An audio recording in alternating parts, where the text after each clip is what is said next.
Welcome to the Pub Sports Radio College Football Closing Time Betting Show. Yes, we're here Saturday mornings at 11 a.m. Eastern Time throughout the season, breaking down the college football card. It's me, Ian Cameron, along with Connor Mack. We're ready to go. Another big college football Saturday.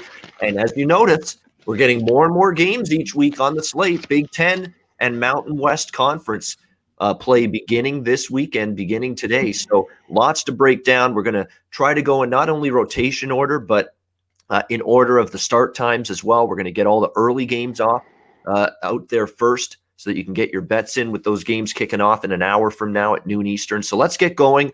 Florida State, Louisville. First game up, Louisville 5-point favorites, 5.5. There is some money now coming in on Louisville. They're up to 6 in some spots, 62.5 the total in this game. The total's been bet up. I guess I'd have a lean to the over in this game, maybe a small play on it. From a side perspective, it's really difficult. I'm not in love with laying points with Louisville. We've seen this team struggle as favorites. We've seen this team really underachieve, although they are coming off a hard-trying, hard-effort type of game against Notre Dame, 12-7. I was actually impressed finally with Louisville's defense. Unfortunately, their offense disappears. It's usually been the other way around. They've had no problem offensively, but their defense has been problematic. Last week against Notre Dame, it was reversed. I don't know if I trust Florida State to withstand prosperity, Connor. I mean, they had the big upset against North Carolina last week. Was that a sign of Mike Norvell and the Noles, particularly on the defensive side, turning it around? Or is that just a one-off? This is going to go a long way to determining that. So it's a game where I'd rather analyze it and watch it rather than bet it. Small lean to the over, nothing more than that. How about you, Connor? Totally agree. After watching these two teams and betting on Louisville, hey, I took the over in the Notre Dame game last week. And I told you Louisville, I can't believe I still took it. I didn't take a side there.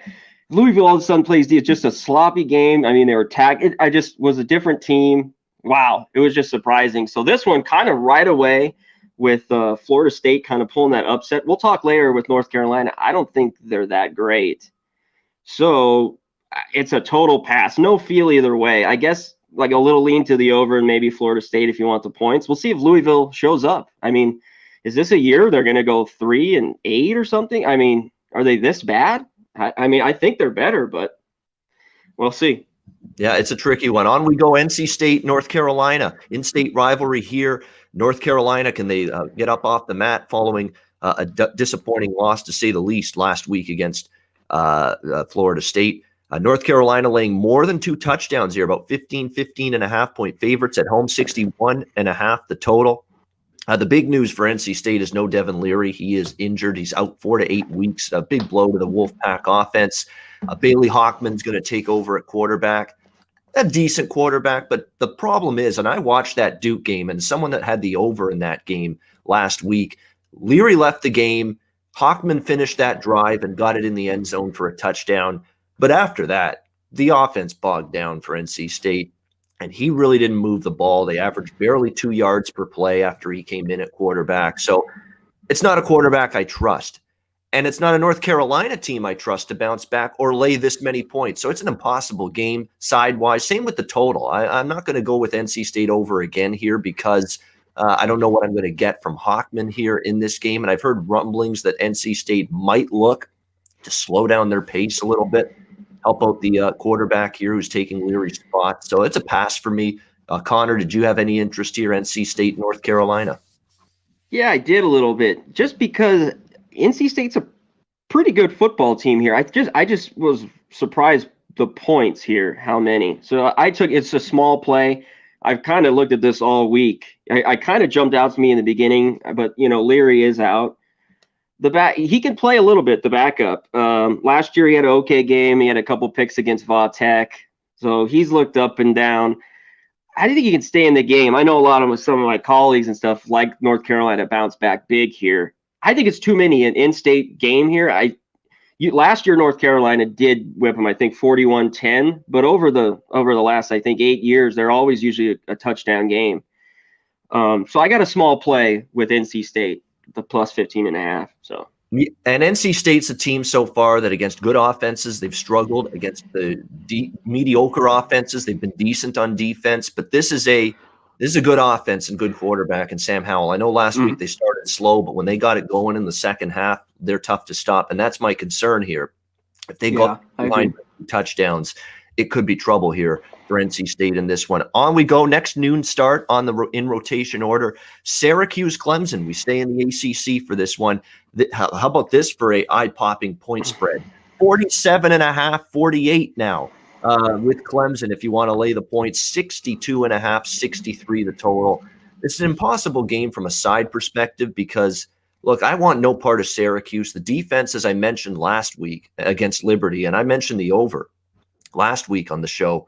This is a situation where their defense is mangled. Andre Cisco was their best player in the secondary. He's out. They've lost a couple linebackers. The defensive line's been banged up. It's all three levels of the defense for Syracuse. And what happens, obviously, last week? Liberty rolls up 38 points on them in a win last week against Syracuse in the Carrier Dome. Good luck with Trevor Lawrence. Good luck with Travis Etienne now coming in, or actually on the road here in Death Valley against Clemson. That's trouble for this Syracuse defense. Can Syracuse do anything offensively is the question. I don't think Rex Culpepper's that huge downgrade from an injured Tommy DeVito because he really wasn't playing that well. And to be honest, the better offense. Better quarterback. Yeah, the offensive line. That's what I'm trying to say. The offensive line has been the bigger issue for Syracuse. They've had trouble pass protecting. So I'm looking at this as a game where I'm going to go over the total here because, look, Clemson, we saw what they did last week, and Dabo Swinney showed you, I'm not going to lay off the gas pedal. And the funny thing about Clemson is you think, what if they get up 50 to 3 or something and pull the starters? This is not pull the starters. We put our backups in and we run the football. Clemson's still running their offense. They're still chucking the ball down the field, even with their second string offensive unit in the game. We saw that last week against Georgia Tech. We saw that when the Miami game the week before got out of hand. And there's Clemson with their second string offense still trying to move the ball, get first downs, get points. Hell, they were trying to punch in a touchdown in the last minute of that Miami game a couple weeks ago. So they're not going to stop scoring. Even with the backups in there, we know Syracuse is going to be stubborn. They're going to run fast pace, even if it's 3 and out, and put a tired defense back on the field. So I'm going to go over the total. Remember, Clemson got to 73. Clemson's got a damn good chance to get into the 60s all by themselves here in this game, in my opinion. So I'm going to go with this game up and over the total here, Syracuse and Clemson. Syracuse overs have worked out very well for me last two against Duke and Liberty. See if we can go for a third straight. Connor, anything for you here? I'm not going to play it, but like you hit, it's Clemson. It kind of, the first few games, they kind of let off in the second half. But like you said, they've played through these last two games in the second half and ran their offense. I don't know, maybe Dabo heard something there that he didn't like those first few weeks because last year they were a great cover team, even with these huge spreads. Like I said, I'd lean a little to the over. I have no play. And, of course, Clemson first half, they've just been just so great. There's so much at level, like way above Syracuse, who's just banged up. So, yeah, that'd be – I don't have a play, but first half, I don't know, full game, and then I'll lean to the over for sure. Clemson might get 60, like you said, on their own. If Syracuse gets a touchdown or two, it definitely goes over if they can score. Yeah, definitely. If you like Clemson, and I agree with what Connor is saying here, first half's the preferred way to go for sure, in my opinion. Georgia Southern, Coastal Carolina. We've got some big news coming out of this game. Coastal Carolina opened 4.5. It was bet up to 6.5. Coastal Carolina has been very good to me this season. I've cashed with them multiple times, but we have seen a huge move back toward Georgia Southern, and it's all injury related. Grayson McCall, quarterback for Coastal Carolina, is out. He is not playing in this game. It is a late announcement that was made. He's, quote, banged up, according to head coach Jamie Chadwell. He'll miss this game. It's a huge blow. He's played great this season. It looks like Fred Payton is going to take his spot at quarterback. Payton has played in this offense, though. He completed a 119 of 187 passes, 1,400 yards in 10 games last season. So he played quite a bit for Coastal Carolina. So this is not some inexperienced backup quarterback that hasn't played a snap yet. However, with how good Grayson McCall was playing for Coastal, it's definitely something that concerns me about them going into this game. As far as Georgia Southern's concerned, I like the option attack and Shea Wirtz and company. They've run it very well. I'm not betting against Coastal Carolina. They've kind of been my team this year, the Chanticleers. They've rewarded me from a betting perspective, and I was not going to bet them at all this week. I did not bet them early in the week, even when it looked like McCall was going to play, and I certainly am not going to bet them now. But I'm not going to jump on Georgia Southern because Peyton's numbers are pretty solid, and I know they're going to miss McCall, but Peyton is not some inexperienced guy who can't play. He can, and he has in the past. So for me, if anything, actually at the discounted price below a field goal now at home, I'd lean Coastal, but I'm going to stay far away from this game. Connor, anything for you here? I agree. I'd lean Coastal too, even with Peyton in. Georgia Southern's a pretty good team that can run it. This one should be a good one, but like you said, it isn't a huge drop. I think Peyton could play well enough for them to win, to cover here by, under a field goal. So that'd be my lean. Like you said, I didn't play it, but yeah, Coastal's been great all year. I've had them, and they've come up big. But I didn't play it. The play would be Coastal or nothing. I don't know enough of Georgia Southern this year. I watched them, just beat up UMass 42-0. I watched the first quarter of that game, and it was, just a blowout. That wasn't even a team. UMass shouldn't even be hanging around anywhere. That was bad. So it's a pass. All right, next noon game on the rotation order here. Go to the Big Ten now. Rutgers and Michigan State. And how about Rutgers taking all of this money down from 15.5 down to 10, even 9.5. And now I'm thinking to myself, when I bet Rutgers at plus 12.5, I'm thinking, boy, I missed the best of it. Well, at least I got in on it at plus 12.5 because now it's down to 10 and 9. Look, Rutgers is a big question mark. I get it. And it's dubious. You were talking about a team that lost by an average of 4 touchdowns last year in Big Ten conference play. That was the average margin of defeat for this Rutgers team last year. So it's kind of a leap of faith to back them here in this first game. But that tells you how anti-Michigan State I am coming into this season. Their offense looks putrid coming into this season. Of course, the Mark D'Antonio era is over, and I absolutely hate the hire. Mel Tucker was a bust at Colorado. I am absolutely stunned he got this opportunity to be the head coach of the Michigan State Spartans. Their defense, which is the one thing they've been able to hang their hat on, has to replace a ton of lost production across the board on all 3 levels from last year.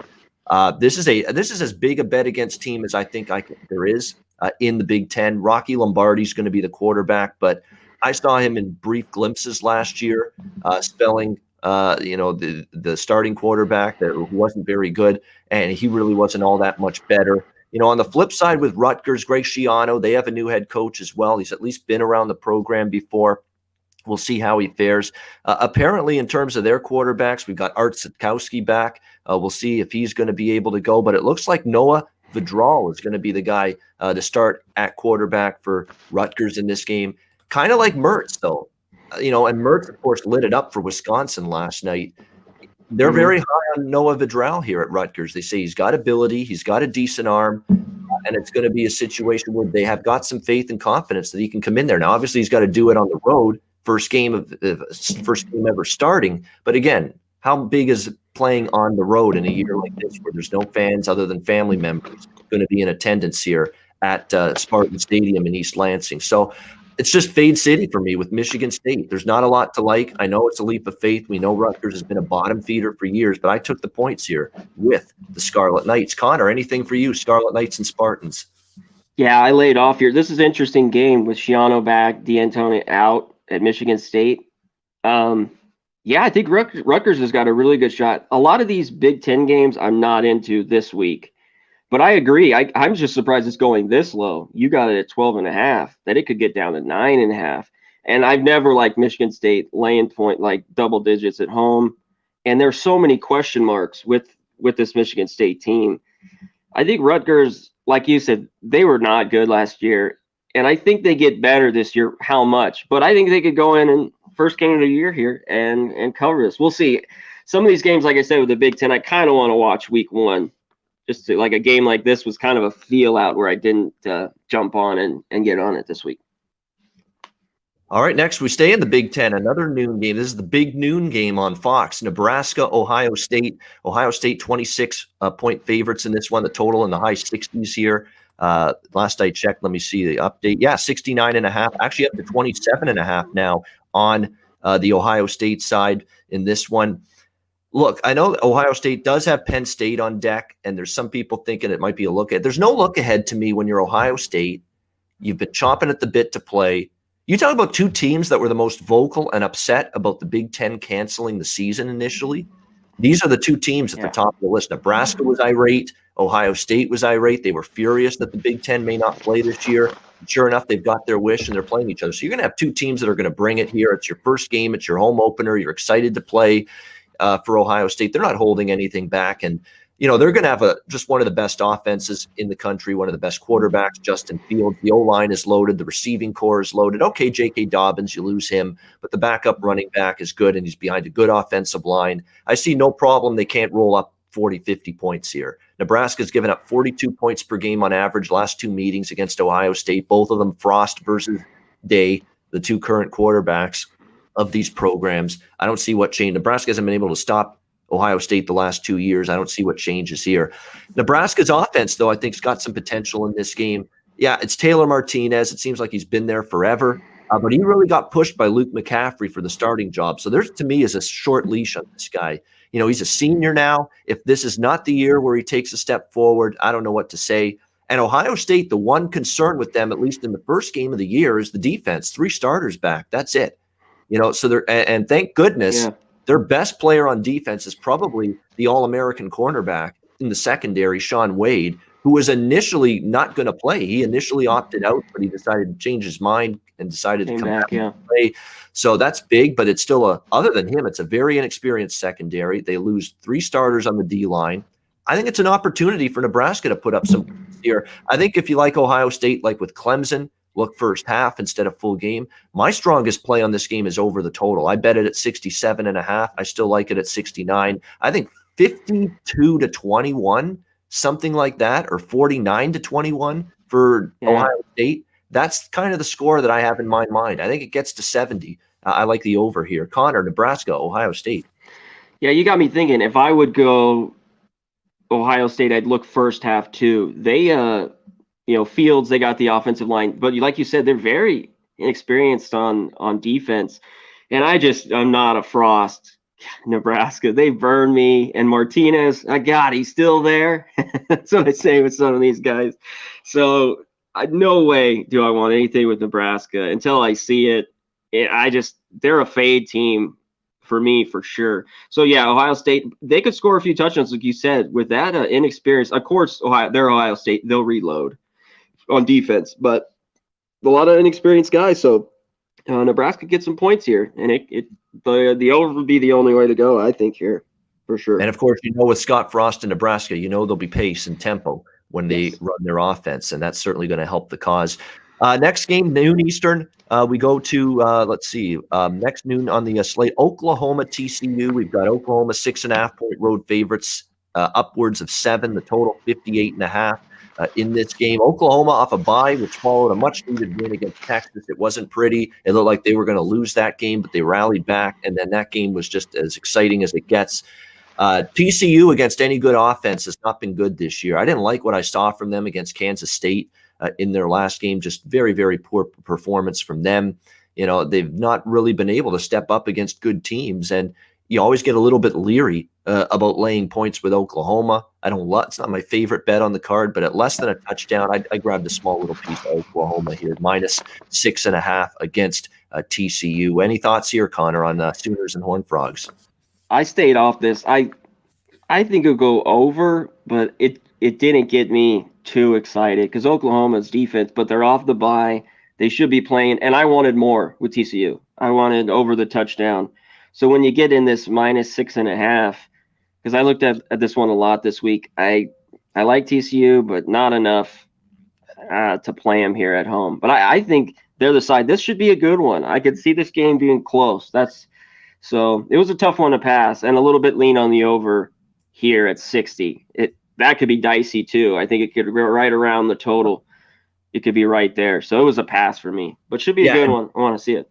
Yeah, and it's going to be ball control offense as well from TCU. Try to keep Spencer Rattler and the Sooners offense on the sidelines as much as possible. Auburn, Ole Miss, noon start time in SEC action. We've got Auburn 3.5 4-point road favorites in Oxford, 72-73 the total. And look, it's scary to want to back Ole Miss's defense, and maybe because Ole Miss defense is so bad that maybe this is the week Auburn can get something going offensively. It wouldn't surprise me. And a senior safety has just been announced out for Ole Miss as well, about an hour before game time, and that is definitely an even greater concern for an already shaky defense. But I'm still going to fade Auburn. I mean, we cashed a ticket with South Carolina last week. They beat Auburn in that game. There's something not right with Gus Malzahn's team right now. The defense looks pitiful, to be honest with you. I mean, Auburn's defense has regressed significantly. I knew after losing all those defensive linemen that got drafted, to the NFL, that there'd be a little bit of a regression. But this is not just regression with Auburn's defense. This is they've fallen off the cliff. I mean, every team is moving the football at will against them right now. However, and look, Bo Nix is frustrating. He screwed up the chance to win that game against South Carolina. The clock management was bad. His throws were off target. He just didn't make the right read at the right time. He doesn't look – he's like Jarek Guarantano of the West Division of the SEC. He's just a guy that keeps playing here and doesn't seem to be getting any better, and that's the problem here with Bo Nix. But this is a bad defense he's playing. I think they can score. They've still got good talent on that side of the ball. So I'm going to go – side and total here. I took Ole Miss plus the points. I also took over the total 71. Believe it or not, that's a small number in an Ole Miss game. Don't be fooled by the Mississippi-Arkansas game staying under last week either. 6 turnovers by Ole Miss, 5 of them in Arkansas territory. That game could have flown over the total if they hang on to the football and finish those drives. Instead, it stayed under the total. If they have better ball security, they're going to put more points on the board here. So I like Ole Miss and I like the over. And I'm just going to dare Auburn as road chalk, where they've been brutal, to finally step up. They haven't been able to do it yet. Connor, anything for you with Auburn and Ole Miss? No, but I think the over, too. Both these teams, I'm surprised with Auburn's defense. Yeah, Gus Malzahn, he's got a lot of looking to do with some of these guys. They haven't played defense at all. And, of course, Ole Miss, they could score, but this was a pass game for me. But I'd lean on the over. Ole Miss, I think they can get 30 to 40, and I know Auburn will get that. So definitely a home dog spot. I just didn't love it that much to play it here. But points should be flying. There should be TDs all around here. But Bo Nix, like I said, I'm just not a Bo Nix fan. I never have been, and he keeps showing it every week. The guy's athletic. He just isn't accurate. Turnover machine. So it was a pass for me. Ole Miss or pass like you did. You took it. So I like it. Yeah, definitely. I'm looking at this as a situation right now where, I won with South Carolina last week. If Auburn covers, I'll live. This week.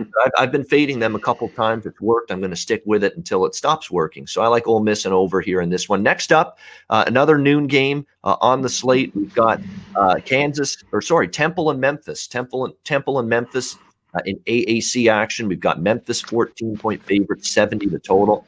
You know what? You could set a prop here. Number of punts for Memphis, 0.5. I don't think I'd want the over.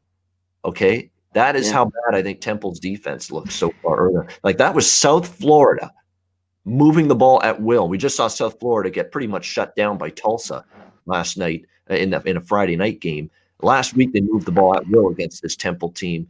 Very, very stunning performance in a bad way from the Temple defense. And we knew they lost a lot of talent from that side of the ball coming into this season. But to see them just bad tackling, can't stop the run, shredded for big plays in the passing game, that's all the things Memphis can do to you with their offense, with Brady White. I know even without Kenneth Gainwell, they've found running backs to plug in and be able to still produce at the running back spot. Good offensive line. I don't know if they're stopping Memphis in this game.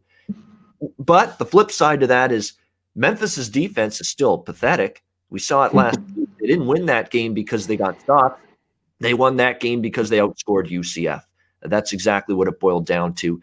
I really like this game over the total. I posted it on Twitter. One of the 3 plays I posted off my card on Twitter at Bobano was this one.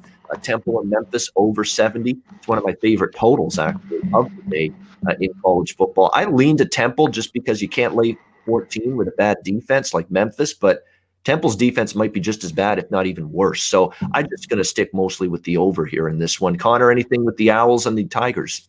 Yeah, I like the total here. I think this goes over. Temple's, I was just so surprised. Their defense has just not been good at all, which was pretty good last year. That's why I was on them in that South Florida game, and I got burned. I thought getting -9.5. They are definitely, and I think Russo scores. I love the over here. I know it's 70, but Memphis, they're in the 40s, and I think Temple's easily in the 30s here. I like it, and it's at 70. Has it gone up?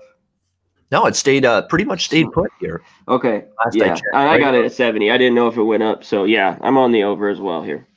All right, next game at noon, we've got Kansas State rivalry matchup. Kansas State 20-point favorites, 45.5 the total.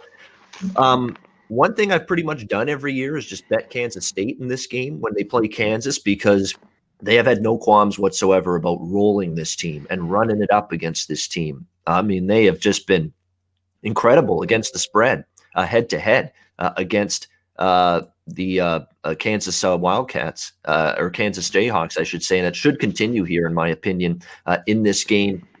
How's Kansas going to move the ball? Kansas State's got a good defense. I mean, I've been impressed with what I've seen. I know Skylar Thompson, they've lost him, but I think Will Howard can play. I don't think that's a huge downgrade at quarterback. And when you look at Kansas, sporadic passing game, bad quarterback play, and now you lose the one great playmaker you have, Puka Williams, of course, opted out. And he's the guy that allowed Kansas to cover that game with a kick return touchdown late against West Virginia last week in that game. He's the one dynamic playmaker they have. Now without him, how are you going to move the ball? I don't know how they do. You got to eat a lot of points here, but I'm going to eat away. I like Kansas State minus the almost 3 touchdowns. Connor, are you involved here with K-State, Kansas? Yeah, I agree with Puka Williams. With it being under 3 touchdowns, I like it at 20. I got a -20. I just don't see I've been impressed a bit with K-State. I love K-State. I've always loved him with Snyder, and now I love him as dogs. I don't love him too much in this spot, but I think Kansas is that bad. So I took it -20. I put it out on Twitter too. I think K-State wins by 3 touchdowns here. Yeah, and I know what you mean in this spot. They're not a good favorite usually, Kansas, especially in this price range. But the times they've been in this price range where they've covered seems to be against Kansas. Like I say, point spread record over the years against Kansas is unbelievably good. They seem to just absolutely take apart this team. And now with no Puka Williams and still a bad Kansas defense, terrible Kansas defense still, I think they're going to be up against it. And I think K-State can get a 3-touchdown win in this one. All right, next up at noon. I think we've got one more at noon. Yes, we do. UTEP Charlotte taking money. They opened 14 up to 17.5. Look, Charlotte's the only way I play it. I agree with the move, but I'm not going to lay 17.5 now for as bad as UTEP is. Charlotte's a much more conservative offense than they've been in the past. Will Healy had a tempo offense going last year. They've really slowed it down. That concerns me about laying this much points and become more run heavy. Maybe they've lost faith in Chris Reynolds. I think he's a decent quarterback, but it just seems they're running the ball a lot more. That concerns me. UTEP's offense is about as slow paced as it gets. Believe it or not, I'd lean under the total here. If you're looking for an under, unders are rare in my mind, but under 50.5, that makes some sense. Charlotte slowed it down. They've not been quite as crisp on offense as I thought. And UTEP, they are not only not a good offense, but they run at a snail pace. So I think that game might be a decent under, but I'm passing otherwise. Connor, anything for you here? I agree. No, there was a few games, and this was one underwise that I think I like. I don't think UTEP can score at all. They really slow, like you said. And now it's up to -17. Charlotte's the better team. No way I want to lay 17, even at home in this spot. So it's a pass. All right, Southern Miss and Liberty. Next up, we've got Liberty 13-point favorites here, 60 the total. Southern Miss is unbackable for me, period. Can't back them at all. And they've got COVID issues still surrounding the team. In fact, I think their interim coach now has got it. So it's just getting even worse now for them at this point in time. But the problem with Liberty is Liberty could probably, if they're focused and if they bring their A game, they can name the score and win by 2 touchdowns or more and cover this number. But a huge win for them on the road against Syracuse out of the ACC. Now, I know it's a beaten, bloodied, and battered Syracuse team injury-wise, but still a huge win for the program. You worry about maybe a little flat spots. Southern Miss isn't going to excite them, especially with the dismal season Southern Miss is having. So that's the one issue I have. But still, it's Liberty or pass for me. I just optimally decided pass because there's enough games, enough bets as it is for me. Decided to stay off this one. Connor, any thing for you that piques your interest, Southern Miss Liberty? No, I I just don't like the 2 touchdowns. I think, like you said, Liberty can win here by 20, but I don't love it. And I don't like anything about Southern. It's kind of like just a weird spot, like you were bringing up. Liberty off the big win. They're back home. I think they take care of business, but I didn't like anything here at the total, or I think it goes over the total or the side. So it was a pass. All right. Next up, we've got, let's see here as the screen is going funky on me here. Okay. There we go. All right. We got it back, I believe. Hold on. Yes, we do. Okay. Very good. All right. Missouri and who do we got now? All right. We've got now the screen's acting up on us. All right. You know what? I'll pick one from the 3:30 slate, and then we'll get back around. All right. 3:30. Alabama, Tennessee. Let's do that one. The big one in the SEC. We've got Alabama now laying more than 3 touchdowns in this one. Total 66. Look, I understand. Alabama's gone over the total in every game. Every Alabama game's cashed in over. I get it. But where's Tennessee's offense going to come from? And yeah, for the season, Alabama's defense looks bad and hasn't played well, and their stats don't look good. But they found out they got something that worked in the second half against Georgia last week, pitching a shutout. The defensive coordinator change. Maybe in the first half they had some, they had to iron out things. But then in the second half, that Alabama defense shut down Georgia. And I think that's a good sign. Maybe buy low on this Alabama defense here. Look, maybe a hangover against Georgia. But even if they are a bit hungover, they could probably score at will against Tennessee. Like Tennessee was just bowled over by Kentucky last week. And again, I mentioned Guarantano earlier. He just doesn't seem to be getting any better. And as soon as he threw not 1 but 2 pick sixes the first half against Kentucky, you knew it was ball game over for Tennessee at that point. Jeremy Pruitt is apparently thinking of more coaching changes, throwing his coaching staff under the bus. I mean, it's a mess now starting to develop here for the Tennessee Volunteers after these last 2 losses. Anyone interested in Bama first half, I wouldn't talk you out of it. It's tricky because it's just such a dubious spot for them off a huge against Georgia, but they still might be able to run away with this game in the first half and hide. And I want no part of Tennessee. It would be roll Tide for me or pass. Connor, what about you, Alabama? I'm rolling with Tide first half. Yeah. I think they found something defensively, and I'm just not impressed with Tennessee. I think it was all a little bit too much hype too early. They got a lot of work to do. This would be a game that Alabama should score early, and I think their defense could help because the quarterback, Tennessee, it's a mess. So I took the first half. I know it's kind of the chalk play, but hey, if you cash, they cash. I've done two of them this year and a couple overs with Bama. So except last week, I did have Georgia +6 in that game, and it kind of got away there in the end. Georgia looked good the first half, but yeah, I took them first half. I got it 11.5. I think it's up to 12.5 or 13 maybe now. So it's getting up there the first half.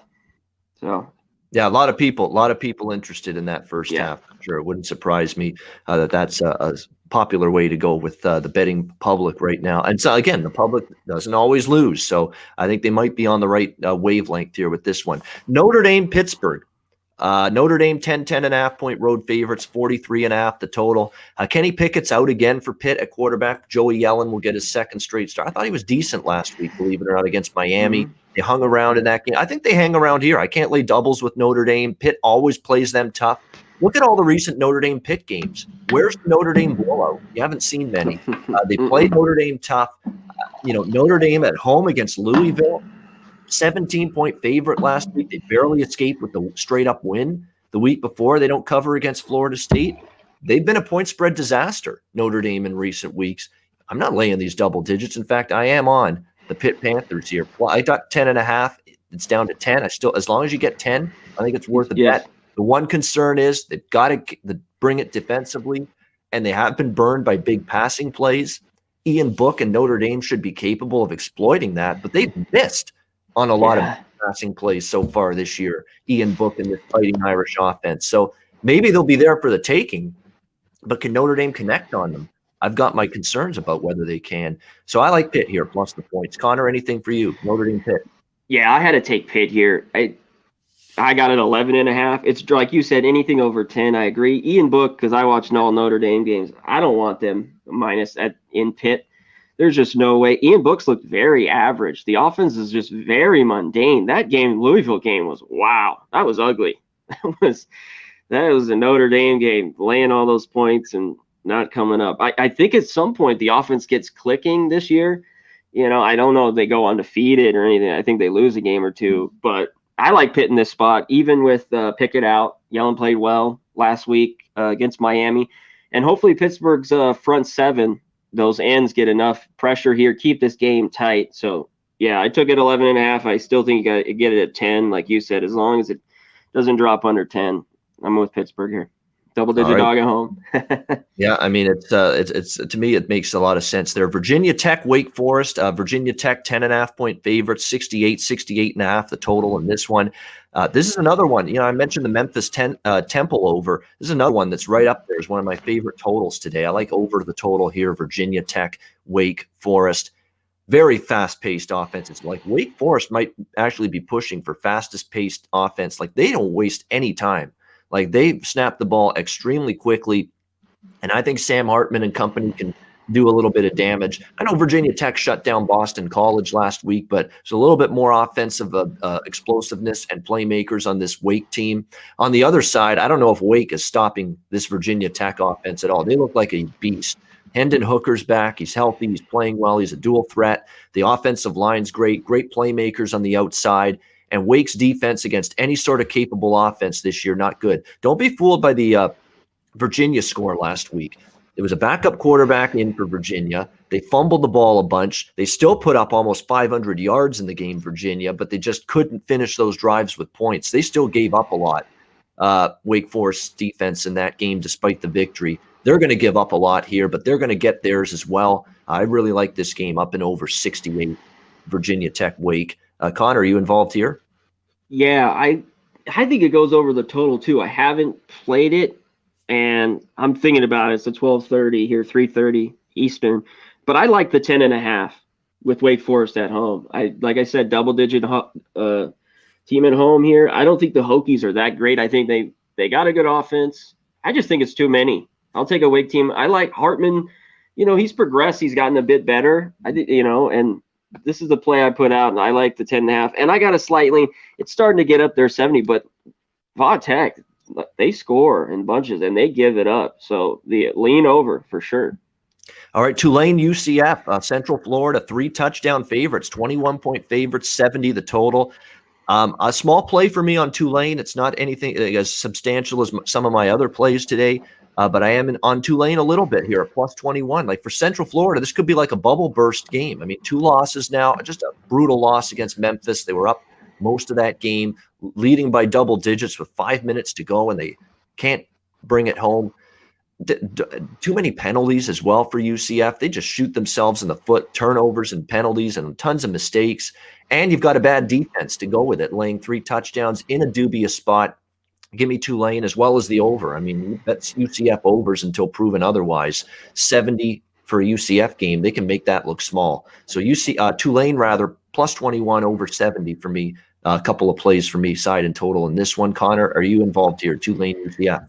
Yeah, definitely I'd go with the over here. And just for people out there, I like Tulane getting to 3 touchdowns too. I don't like UCF laying that many. Right now I see 20.5. There's 21s out there. Get the 21 if you can. Don't just, I'm sure everyone does, but anybody out there, definitely get the 21. It's a key thing, especially in one of these games, backdoor touchdown, which you don't want. Hopefully Tulane can stay up. UCF, I mean, they're talented, but I don't know about them being this favorite this much right now in this spot. I'm sure they're going to be pissed off about, everything that happened last game. Kind of in that Memphis game, it was a wild ride. Let's see how they come back in this game. It kind of like seems like a flat spot. That's why the Tulane with the points seems like the play here. Yeah, and UCF had a spot like this last year where they lost, I think, their first game, and then the second game they won, but it took them until the fourth quarter to wake up, and they still didn't cover, and they were in this type of price range. I think it was against one of the weaker teams in the AAC, and they just didn't play well early in the game, and it took them a while to get going. That could be the same thing here. Houston Navy.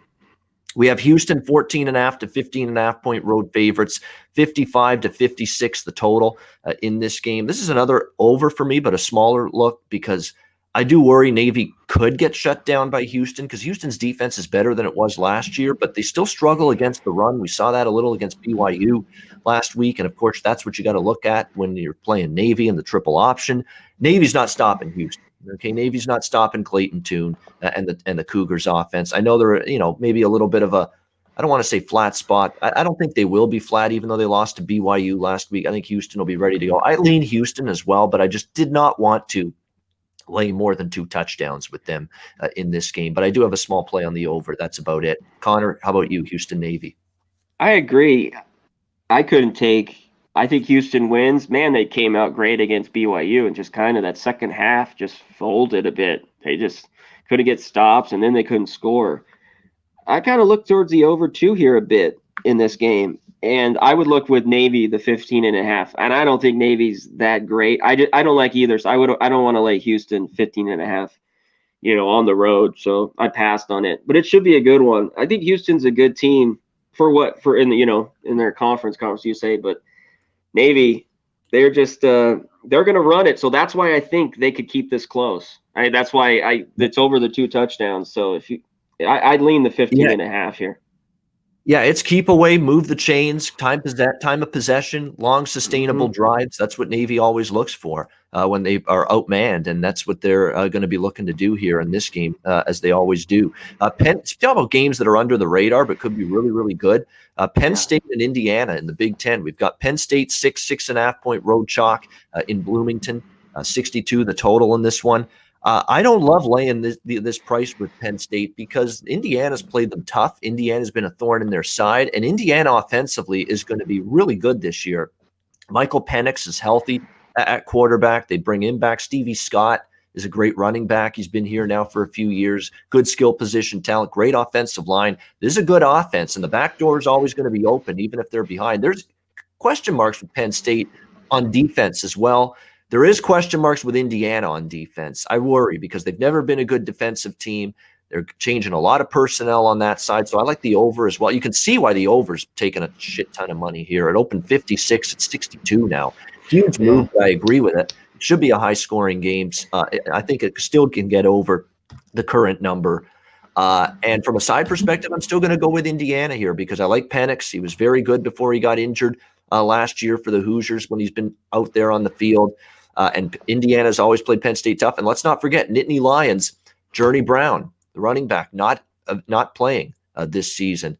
They also saw one of their better defensive players opt out this season. So they've got question marks. Can Sean Clifford, who's a solid quarterback when he's got Journey Brown there in a good ground game, can he do it more on his own? We'll wait and see. But I'm going to go Indiana as well as the over here in this one. Connor, anything for you? Nittany Lions, Hoosiers. No, but this is what we were talking about. I kind of wanted to watch these first week of Big Ten schools. And, can Clifford get it done? It's not a good spot. I don't like it. I had to pass. I like Indiana. They got a great running attack, like you said, bring back a good offensive line. They got some playmakers. And the last 2 years, they've been a great team to back, especially as a home dog. It's just one I wanted more than a touchdown, and it has not moved. It's, it's been 6.5. all week. I thought it might get up over it, and I thought I'd jump on Indiana, but I'm passing. I definitely want to check it out. But I'm an Indiana fan when they're at home as a dog. They've been great the last few years, but I'm going to sit this one out and watch it. All right, pass for you on this one. But, it should be a good one. As you mentioned, you're not doing as much with the Big Ten today. Well, speaking of that, we stay in the Big Ten. Iowa, Purdue. Iowa 3.5 point favorites, 52.5 the total. I think Purdue could be bet on, but I'll tell you what, it's tricky because you got Jeff Brom. He's not going to be coaching. He got diagnosed with COVID-19.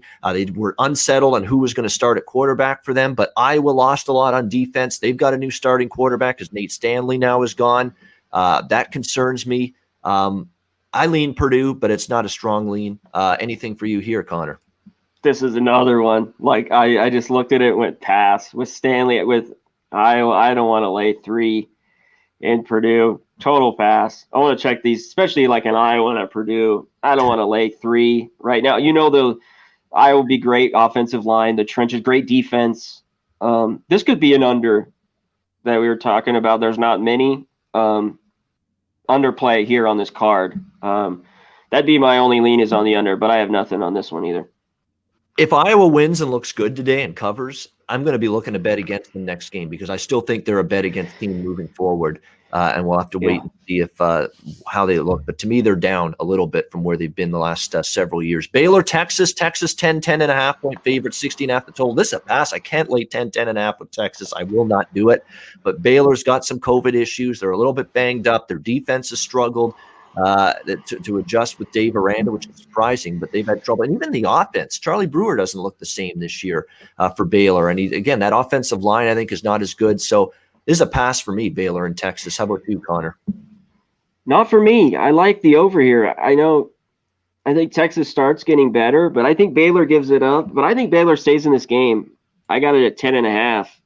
I think this one stays close. I know Brewer hasn't looked the same. This could be a big breaking point with me with Baylor. I've kind of been on there. I've been 1-1 the year, but I just think they're a little bit better. They lost so much, I get, after last year's really great season. But I'm going to took the 10.5, and I like the over here, the over 61. I think points are scored. So all right, so liking the over here with Baylor. Yeah, I wouldn't argue. Texas overs have been rewarding their backers all season long. Iowa State, Oklahoma State. Oklahoma State 3-point favorites, 53 the total. I leaned Iowa State when it was like 3.5. Now that it's down to 3, not as much, but I'm not going against Matt Campbell's Iowa State team as a dog. I just will not do it. Oklahoma State is getting healthier, though. Spencer Sanders back at quarterback. They're going to have him ready to go for this game. Remember, he had been out the last couple of weeks for this Oklahoma State Cowboys team. They'd gone with Shane Illingworth instead. So that's going to be a boost to this offense for the Cowboys. So it took me off the Iowa State side. I'd lean to Iowa State, but other than that, I'm going to leave this game alone. How about you, Connor? Yeah, lean Iowa State here. I think Purdy. I think this game is real good. I haven't been impressed with Oklahoma State at all. And now they've crept up the rankings, even though all the teams haven't played yet. They're kind of, but they haven't scored. They haven't been the same team. It's been strange to see Oklahoma State kind of low scoring playing defense. It's like shocking, with Gundy and that team. I mean, Chua Hubbard should keep it, but I think it's close. And the line with 3, I'd like a little more with Iowa State, but I'd lean with them here with the Cyclones. I think this is a good one. It's close here. And the total, this one is good. Maybe it could be a game that goes over. I had no play on it because Oklahoma State still hasn't really, their offense hasn't opened up. So I definitely want to watch this one for sure today. Yeah, it should be that's a good game, though. That definitely is. Two teams that are, at least right now, a factor for sure in the Big 12 race, Iowa State, Oklahoma State. Moving on, we've got Florida Atlantic, Marshall. Too many points to lay with Marshall, but they could roll in this game. I don't want Florida Atlantic. It's a lean Marshall, but nothing else. How about you, FAU Marshall? Yeah, total pass. It's just too many. I don't want to lay it. Definitely with a methodical offense. They're a very efficient offense, but they're very methodical, slower paced. But Florida Atlantic's got a world of hurt right now. Middle Tennessee State, Rice 4-point favorites, 49.5 the total. I'll tell you what, Middle Tennessee State not just losing, but getting blown out by a bad North Texas team last week. That's an alarm bell sound to me. I don't want this team. I know it's the first game of the year for Rice and this team, but I still think the Rice Owls, I thought they were competitive last year. They should bring back a really good defense this year, and that defense got a lot better last year. The quarterback play should be solid as well. Middle Tennessee, their defense is falling apart, and Asher O'Hara is not getting any better at the quarterback spot. I agree with this move. It opened like 1.5. It's 4 now. I think Rice wins and covers. Connor, anything for you here? Yeah, I pass. It's Rice's first game, and Middle Tennessee's just like, I can't believe they got whipped last week. I just totally passed here. It'd be Rice or pass, but I want nothing to do with it. All right, next up, Georgia State, Troy in the Sun Belt. Troy 2.5 point favorites, 68.5, 69 the total. If you compare these two teams' schedules, Georgia State's faced a better slate, and I lean to them as dogs. But I'll tell you what, that defense, if it's anything like it was against Arkansas State, that's the problem. You got to get stops even if you're going to cover in this price range. And Troy's got a good offense with Gunnar Nelson, the quarterback. Yeah. He's been very good, very efficient. They've got a very explosive, fast-paced offense. I worry that's going to be a problem for Georgia State. I lean Georgia State, but my strongest stance opinion-wise in this game is the total, 68.5. I think it goes over that number. Georgia State, fast-paced, no defense. Troy, a very fast-paced, efficient, effective offense as well. So I think that game can get into the 70s. I like the over Georgia State Troy. Connor, did you get involved in this Sun Belt game? No, but I'd lean with that over. I think this could go in the 70s too. And I think Troy, their offense has been looked really good this year, and I lean with them a little bit, but that's just one I didn't want to get into. But I'd lean with the over. I think points are scored in bunches here. Both teams can score. Yeah, I would agree with that. No question about it. I think we're going to get points in that one. All right, let's keep it rolling. We're making good pace here, which is good to see. Next game up, Virginia, Miami in the ACC. Miami 14-point favorites, 53.5 the total. The totals come down because Virginia's still without their quarterback, Brennan Armstrong. That's 1. 2 is weather. Could be some weather in Miami, rain, thunderstorms in the forecast potentially at game time. And look, Bronco Mendenhall in the Virginia offense, Robert Anae is offensive coordinator. They've sped it up this year. I feel they might slow it down here. They're banged up on offense without their starting quarterback. This is what Mendenhall does when he sees the offense struggling. He's going to try to slow it down. He knows Miami. That offense, you can't put him back on the field quickly. So even though they're an up-tempo offense, I think this is a day where he's going to, and he's kind of been hinting at that they might slow it down a bit. So I think people might be seeing that as well in betting this game under the total. I'm staying out of it, clearly. I'm not going to lay this many with Miami, but not sure I can trust Virginia here on the road with an offense that I don't trust to move the ball. Connor, anything for you?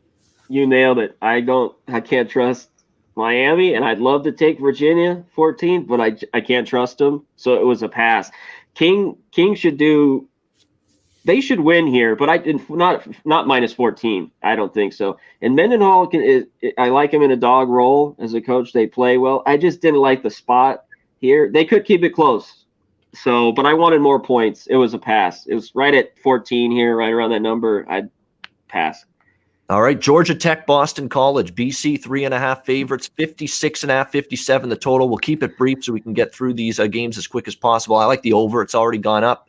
I know these are two slower-paced offenses. I get it, but Boston College has been effective. Jerkovich has been solid. Their defense, though, has struggled, and Georgia Tech has no defense as far as I'm concerned. We saw what Clemson did last week. Boston College, and again, they've been really bad against the run, and Boston College prefers to run it and keep Jerkovich in throwing in manageable situations. So it should work out well to BC's offense. I like there to be points in this game. Connor, how about you, BC GT? Me too. I think this total was a little low, and I thought I jumped on it too. I got it at 55 and a half, sorry. But Georgia Tech should score. BC, I think, should score. BC, that game last week, I mean, those fumbles were just crazy. They moved the ball against Virginia Tech. I think they should have covered. That was kind of rough, but points were scored easy. I think points will be scored here. Georgia Tech can't stop anybody. And I think BC gives it up. So I definitely like the over here.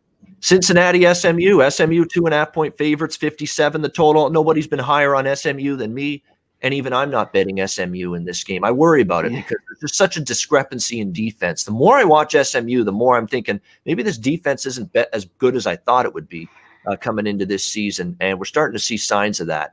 They got shredded by Tulane even last week, even though they hung on to win. Memphis did whatever they wanted offensively against them. They hung on to win. They're playing the best defense they've played, and Cincinnati's a better defensive team. I know their offense can be hit or miss, and you got to give the edge offensively to SMU, but I lean SMU. I don't want to bet against SMU because they've kind of been my team this year, but I respect the hell out of Cincinnati. They're really good, and this is going to be a step up for SMU. Let's see how they handle it. I'm passing on this one, but it should be a great game. It's a reason why it's on the ESPN networks. It's a really good game in the AAC. Connor, SMU, Cincy. You nailed it. This one is going to be a good one, I think. I like SMU too, but I don't like them here, even as small favorites. Cincinnati plays tough. This should be a good one. I'm sure I know a few people that are on Cincinnati because I don't know how much I trust SMU. I like them, and I think they're going to be great this year. Obviously, they're already 4-0, and Michelle at quarterback's great, but I had to pass. It was Cincinnati or pass for me, and I just passed on it. All right, so a pass for you as well. And it's a great game to watch, but really tricky one in my opinion to bet on. South Carolina, LSU, SEC matchup under the lights. LSU down to 4.5, 5-point favorite in this game. The total right now about 56 in this one. Currently between the Gamecocks and Tigers. Obviously, we know LSU quarterback injuries. Miles Brennan isn't going to play. It looks like there's going to be two quarterbacks that Ed Orgeron and LSU going to go with here. And, sometimes when you have two quarterbacks, you have none. Yeah, it's always something you worry about. South Carolina, I know it's their first two wins. They crushed Vanderbilt, bad team, and they beat Auburn at home, but they're rounding the corner a little bit here, South Carolina. Defense is still a little bit suspect, but can LSU take advantage of that? That's the question.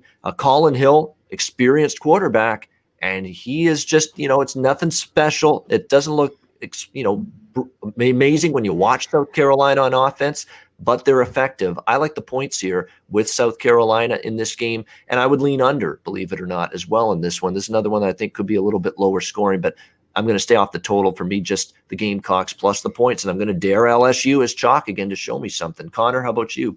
I agree. I didn't like the total as much, and I know it's kind of this is where a game where you'd think South Carolina loses. They, like you said, they won last week, but LSU hasn't shown anything. And with these two quarterbacks, I got it plus 6.5, and I know it's all jumping. It's going down, like you said, 5, 4.5.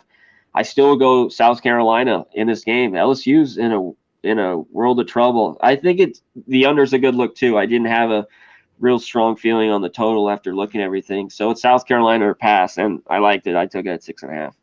All right. Yeah, we agree there. Monroe, South Alabama, South Bama, 15.5-point favorites, 56.5 the total. I'll keep it brief. Two solid offenses, especially South Alabama's, two very shaky defenses. I like points. Give me the over here. Connor, and did you get involved ULM, South Alabama? I didn't. I think it goes over, though, as well. I think the total was a little low here. So I'd lean over, but I didn't play with it at all. All right, Maryland, Northwestern, 11.5-point favorites here, 53 the total in this one. Maryland's right there to me with Iowa, a team that I think coming into this Big Ten season, they're definitely more of a bet against team for me. There's not really a whole lot that I'm excited about when it comes to the Maryland Terrapins. The defense has got question marks. I'm not a big Mike Locksley fan. I don't think that was a great head coaching hire by any stretch of the imagination. It looks like they're going to go with maybe two quarterbacks in this game, Lance Legendre and Tolia Tagovailoa for the Maryland Terrapins. So it's definitely a team that, in terms of where they're going to go at quarterback, they're unsettled. Northwestern is settled. Peyton Ramsey, the Indiana transfer, is going to be their quarterback. He's solid. I actually thought he was pretty good at times for Indiana. Peyton Ramsey, he's going to be the new starter at Northwestern. And I'll tell you what, after years of Clayton Thorson and Trevor Siemian, and even going all the way back to Mike Kafka and all these quarterbacks they've had at Northwestern that have been, mediocre at best. Yeah. I think Ramsey's going to be a shot in the arm for Pat Fitzgerald's team. I think they can roll. The one thing that's holding me back is Northwestern's just putrid track record as double-digit favorites. Yeah. This is another one of those teams you'd rather back them in a pick'em or as an underdog, but there's not a lot to like for me with Maryland. I would only look to the favorite here, Connor. Maryland Northwestern.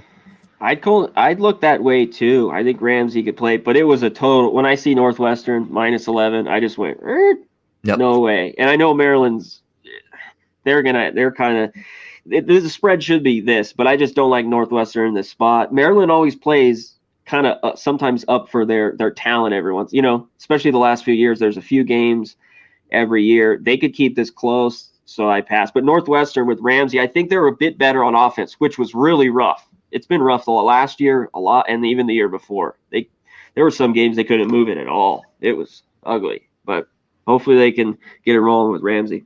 All right, next game we've got on the slate here as we continue to roll out. We're making good pace. You've only got about 6 or 7 games left. Utah State, Boise State, Mountain West action. We get into the Mountain West part of the card now. Boise State, 17-point favorites, 51.5 the total in this one. Hank Bachmeier back at quarterback for Boise State. Utah State loses Jordan Love. They lose a lot on offense. The defense is questionable. Boise State could have one of the best defenses in the Mountain West this year. I don't want the dog. It's favored or passed, but problem is you got to lay a lot, and it's a premium in my opinion on Boise. So I'm not involved. How about you, Connor? Boise, Utah State. I am. It was a little much for me too. I mean, I got it at 16.5. But Boise, like you said, Love's gone. Utah State has been a good team, especially a dog team the last few months. Would love their team. and they've lost a lot, like you said, offensive line, receiver, their defense too. It's Boise, and Boise State's kind of coming back loaded. So I'm on the blue turf, the Smurf turf. It's 16.5. I took Boise State. I laid it.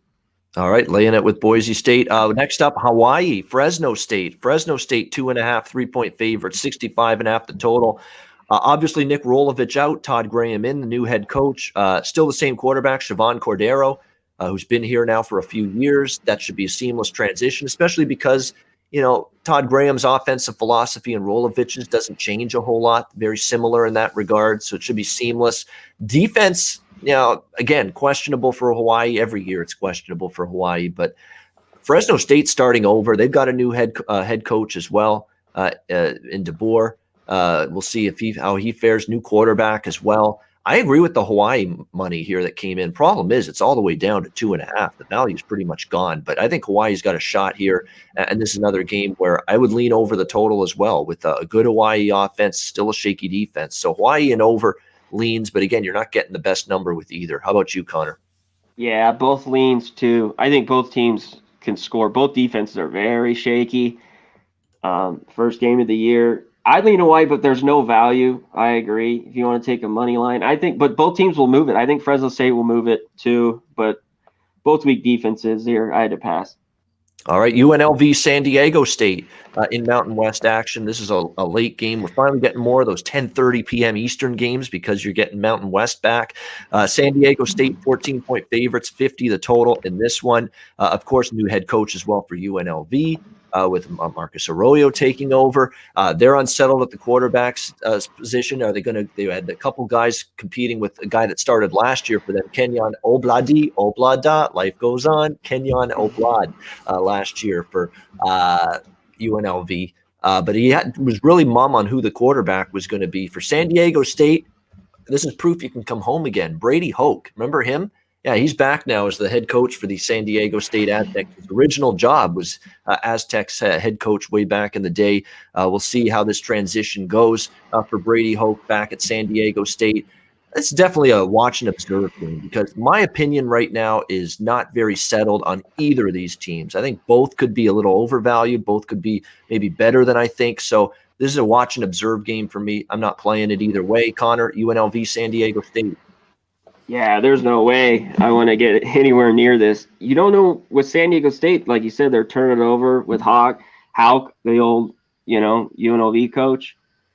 But UNLV, I'm here in Vegas, and Oblat, he was a great quarterback, a local quarterback here. He looked decent in some of his games last year. I think he's the guy they need to go with. But I want to watch and see UNLV. They're so bad always. They play a good game or two, it seems like, every year, but they're 2-9, 3-8, right around there. So it's a pass. I don't know if San Diego State, always a good football team, are they 14.5-point favorites? There's a lot of question marks on their side of the ball, too. If I find that if it's Oblad and if somehow I see on Twitter that he's starting right before kickoff, I might grab a little UNLV plus the points. They have been a good road underdog in years, and we know San Diego State as double-digit chalk. That's not necessarily the price range you like them in for sure. No Air Force San Jose State, we've got Air Force 7.5-point road favorite, 62.5, 63.5 the total in this one. San Jose State, you got to get ready now for the triple option. That's a concern. They had to move their practice facility and their camp facility away from San Jose as well. So that was just something just a disruption that you didn't necessarily need. I do think they're on the upward swing a little bit, San Jose State, but it's not the easiest matchup for them. Air Force has been able to move the ball against some weak defenses. I think San Jose State's offense looks really good. I think their offense could be really good, but their defense. That being said, I mean, that's a lot of points to be laying on the road with Air Force. I lean San Jose State, but I don't trust their defense a ton. So that's why I like the over more at 62.5. That's the play I made in this game. Air Force, San Jose State over 62.5. Connor, how about you with Falcons and Spartans? Yeah, this one was I thought a lot about. I leaned towards the over, but I made a play on Air Force at 6.5. Now I know it's gone up to 7.5. I don't know if people want to take that. I think this one is good. Points are scored. I think San Jose, it'll be tough for them. Their defense isn't that great. They went 5-7 last year, and that's pretty good for them. in, let's say, the last 10 years. That football program has been horrible. I think Air Force, I like what they saw against Navy. I think it's hard to prepare for the triple option first game of the year. I think Air Force can get it done. I don't love it, but 6.5, I like it enough. It was under a touchdown. And when you get over at 7.5, because I think points will be scored, it's a little shaky. But I got it at 6.5, and I'm going with Air Force. I think they win here in San Jose. Yeah, I mean, they definitely it's a worrisome matchup for sure for San Jose State's defense. Wyoming, Nevada, 3-point favorite. Wyoming on the road, 52.5 the total. Should be a good game. I mean, two teams that have a potential to be maybe a bet on and moving forward. I think Nevada has got some capabilities defensively. This could be one of their better teams in a while. Carson Strong is back at quarterback for the Wolfpack this year for Jay Norvell's team. On the flip side, you got Wyoming. They bring back Sean Chambers, their starting quarterback, still a pretty good defense. But can they do it on the road here against Nevada? It's two teams I'd rather bet on than bet against. So for me, it is a pass in terms of this game. The total 52.5. Nevada plays above average tempo. Wyoming very slow. So it really depends. Probably a correlated game. If you like Wyoming, you like under. If you like Nevada, you probably like the over a little bit. What's your thoughts here, Connor? Wyoming, Nevada. Yeah, I got a pass too. I'm gonna like Wyoming in spots this year. I don't like them as favorites here, at Reno. I think Wyoming is a pretty good team. They got a big, huge offensive line. They just nasty. They can run the ball. I think they'll be a good surprise in the Mountain West. They were pretty good last year. I just don't want to lay 4.5, like you said, in Reno, first game of the season. So it's a pass. All right, West Virginia, Texas Tech. West VA -3 favorites, 53-54 the total in this one. It's a tricky game because West Virginia's offense is still not really firing on all cylinders with Jarrett Dagey. Surprising because I thought he'd take a step forward. It's been hit or miss for him, but they got the much better defense than Texas Tech. West Virginia does have a pretty good defense. I'd probably have to lean to that because Texas Tech's going to the backup quarterback, Alan Bowman, not starting again. What else is new there? The guy can't stay on the field. Lean to West Virginia, but other than that, I'm passing. How about you, West Virginia, Texas Tech? Yeah, with Bowman out, I lean West Virginia a little bit, but I don't even like that. This one was as a head scratcher. I want to take Texas Tech if they were healthy a little bit, but West Virginia has the better defense. Their offense is slowly coming around. I just don't like laying the 3.5 on the road in Lubbock. So it was a pass. All right, we're down to just a few games left, so we've done unbelievable to get this in with just barely over an hour. So good stuff. We're going to save Michigan, Minnesota, the ABC game, till the end. Other than that, there's just a couple more to go. We've got Louisiana Tech, Texas San Antonio. Louisiana Tech 2.5-point road favorites, 53-53.5 the total. Looks like Frank Harris is going to be good to go at quarterback for UTSA, which is good because Lowell Narcisse, their backup, got injured last week, and Harris was injured before that. Looks like they're going to get Harris back at quarterback. That's a big difference maker for the Roadrunners on offense. They should score. Louisiana Tech's defense is terrible, but their offense has been shut down recently, but they've played some tougher teams, better defenses. That's not necessarily UTSA. I like this game over the total, 53-53.5. Reasonable number, in my opinion. Connor, anything for you? Louisiana Tech, UTSA. I agree. I'd lean towards the over. I'd lean a little bit La Tech, but I didn't like it enough to play it. But I'd lean the over here, definitely. And I think I'm going to be playing it here at 54 for sure. All right. Kentucky, Missouri. This is a write-in game, of course, Kentucky, Missouri. Kentucky, 3.5-point favorites, 47 the total. I understand why people betting Missouri. Missouri's capable. We know they beat LSU. They hung tough and covered against Alabama. They've also had some bad games like the Tennessee game. So it's been a little bit of everything for Eli Drinkwitz's team. But you can't love this spot for Kentucky. I mean, they're just coming off that tremendous win last week that they had, the Wildcats against Tennessee, where they just absolutely buried the Volunteers. People see it's not a great Kentucky spot, laying points on the road. They are a good defense, though. So let's see if Connor Bazelak, the quarterback from Missouri, can navigate it. Maybe at 3, I'm interested a little bit in Kentucky, but just because the spot's tricky, I'm going to stay off it. AB in the chat, good to see you. He's given us a lot of good opinions and thoughts and comments. He says lean under. I wouldn't talk you out of the under. Kentucky, slow-paced offense. Still, Terry Wilson is struggling in the passing game. You know, they need the running game to be working for their offense to be effective. The under definitely wouldn't surprise me if it's a lower scoring game. Connor, anything for you with Kentucky, Missouri? Same. I'd lead under. This kind of seems like a snooze fest, but there's no way I want to take Kentucky -5.5. on the road. I mean, that's just too dicey right now at this point in the year. It's Missouri or pass, and I'm passing. All right, there's nothing wrong with that for sure. Next up, we've got, by the way, Rutgers already on the board, 7-0 against Michigan State. So good start for the Scarlet Knights. I'm happy to see that. Nice. Keep it up, Rutgers. Keep it up.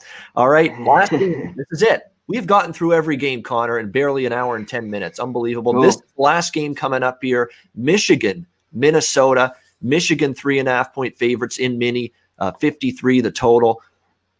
I want to back Minnesota here, but PJ Fleck all week long. We've got players that have been involved with COVID-19 issues. We're not going to announce who that is until like right before the game or something. And you don't know if these are starters. You don't know if these are backups or third stringers. You don't know. And until I know, I can't bet Minnesota until I know exactly who's affected and who is not going to play in this game. That being said, you're not going to find me laying it with Michigan here. No way. We know Jim Harbaugh, ranked teams on the road, ATS. What's he done? He's been brutal in that kind of situation. New quarterback and Joe Milton. Yeah, they're raving about him, but let's see what he can do in his first start. They say they're going to be more explosive, but I heard this last year with Josh Gaddis, the new OC, and Shea Patterson, and it was still the same old dinosaur 1980s football out of Jim Harbaugh. Run the football on first down, run the football on second down, be predictable as ever. That was what worries me. And I like Minnesota on offense. Tanner Morgan's back, the running back as well. A good offensive line. And Michigan defense starting over a little bit. A lot of losses on the defensive side of the ball for Michigan. I will only back Minnesota in this game. It's the only side I'm looking at, but I will not bet it until I know exactly what's going on with this Golden Gophers COVID situation, which PJ Fleck has been mum about all week long. Connor, anything for you with Michigan, Minnesota? Yeah, real quick with Fleck, some of these college coaches are holding off. It's kind of like UNLV, Yep. Reading the local here. They are not giving out anything at all on any player who until the game time. I'm on Minnesota here. They got the experienced team. I can't trust Michigan and Harbaugh, and they're inexperienced. They're breaking in a new quarterback. They might play a few. Harbaugh loves playing two. He can't get one ever to play well, so it's always kind of a two system. And they're missing a bunch of guys on the line. I mean, they're Michigan. They should reload better. But it's a defense that played well at times, but got gashed last year. So I like the experience coming back with the Golden Gophers. And I take the 3.5, and I take it money line too. That's my little dog of the day. Take a little money line plus 130, 140, whatever you can get. But I'm on Minnesota here. Yeah, as long as there's not a significant amount of starters out, I will be adding Minnesota as a That's bet a big key. on. You're right. That is, I'm going off it just because as long as it's not one of their big player, one of the quarterback, any of that. But yeah, definitely stay on top of that for sure. I will be. Yeah, definitely. But again, Michigan, there's question marks, and now on the road. And think about the season. That's a good football team, Minnesota. We saw what they did last year. A great turnaround year, the best year under PJ Fleck last year for the Golden Gophers, and they're hoping to build on that. All right, before we wrap it up, we'll each throw out one best bet. We missed doing that last week. I meant to do it, and I forgot. We signed off before giving out a best bet. I'm going to go back to the Virginia Tech Wake Forest game. Like I said, one of my favorite totals today. I probably would have given Nebraska Ohio State over, but the game's just started, so I'll go Virginia Tech Wake Forest over 68. That is going to be my best bet for this Saturday card. Fast-paced offenses, suspect defenses. I don't see either offense or either quarterback, Hendon Hooker or Sam Hartman, stopped very often in that game. So give me the over there, Virginia Tech, Wake Forest, over 68 for my best bet. Connor, throw one out there, a best bet if you had to pick one. Again, we bet a lot of plays, but if you had to pick a best bet, what would it be?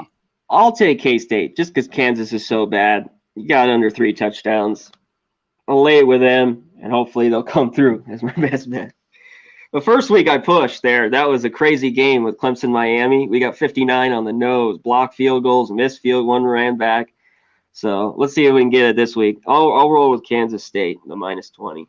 All right, Kansas State minus 20. Connor Mack's best bet on this Saturday college football card. And that's a wrap for the college football closing time show right here on Pub Sports Radio. Make sure you're checking out pubsportsradio.com. Subscribe to the channel. There's more and more shows, more and more content by the day, it seems, here at Pub Sports Radio on the YouTube channel. So make sure you're checking that out. Great shows, live betting shows. There's tons of them now as well. Yeah, today, the UFC. The guys will be on live betting today. Real soon, actually, because UFC's starting in just an hour, the prelims or so. I don't know. Yeah, exactly. I mean, that main card starts at 2 p.m. Eastern. So looking forward to that as well. Good stuff, Connor. This has been fun doing this show. We're back with you each and every Saturday, 11 a.m. Eastern time for the college football closing time show right here on Pub Sports Radio and the Pub Sports Radio YouTube channel. For Connor Mack, I'm Ian Cameron. Enjoy your Saturday. Have a great weekend. We'll be back next Saturday, 11 a.m. once again for the college football closing time show right here on Pub Sports Radio.